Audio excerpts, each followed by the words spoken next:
ভোটের আগে ফের উত্তপ্ত ভাঙড়। তৃণমূল এবং আইএসএফ এর সংঘর্ষে ফের চাঞ্চল্য ছড়ালো ভাঙড়ে। সেই ছবি আপনাদের দেখাবো। তৃণমূল এবং আইএসএফ এর সংঘর্ষে আহত হয়েছেন একাধিক জন। আইএসএফ কর্মীদের ওপর হামলার অভিযোগ। নির্বাচনী প্রচার সেরে ফেরার পথে হামলা। তৃণমূল নেতা খায়রুল ইসলামের নেতৃত্বে হামলা। অভিযোগ আইএসএফ এর বিরুদ্ধে গাড়ি ভাঙচুরের অভিযোগ। ভোটের আগে ফের উত্তপ্ত ভাঙড়। আবারও আইএসএফ ও তৃণমূলের সংঘর্ষ। আইএসএফ কর্মীদের ওপর হামলা। নির্বাচনী প্রচার সেরে ফেরার পথে হামলার ঘটনা।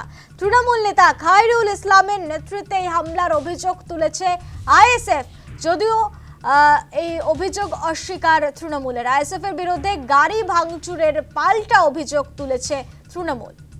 ভাঙড়ের আইএসএফ প্রার্থী নওশাদ সিদ্দিকী তিনি কি বলছেন শোনাবো আপনাদের। এখানে আমাদের পার্টির একটা প্রোগ্রাম চলছে, এত লোক সমাগম হয়েছে এত বৃষ্টির পরেও তৃণমূল কংগ্রেসের শওকত মোল্লা সাহেবের মাথা কাজ করছে না।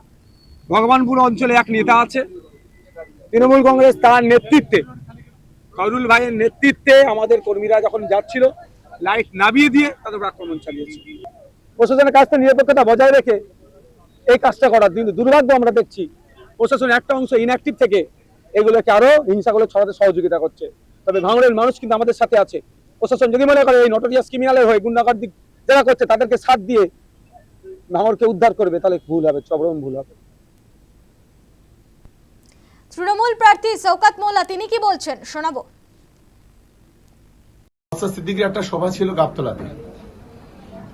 হঠাৎ করে নওশাদ সিদ্দিকী এই সভা থেকে উস্কানি দেয় যে তাদের একজন কর্মীকে নাকি খয়রুল মারধর করেছে। এই উস্কানির ফলে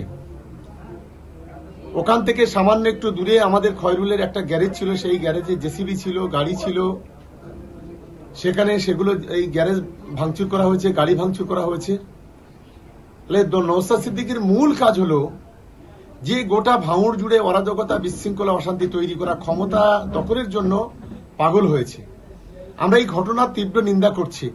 মানুষ থেকে যখন বিচ্ছিন্ন হয়ে পড়ছে তখন এই ধরনের নোংরা খেলা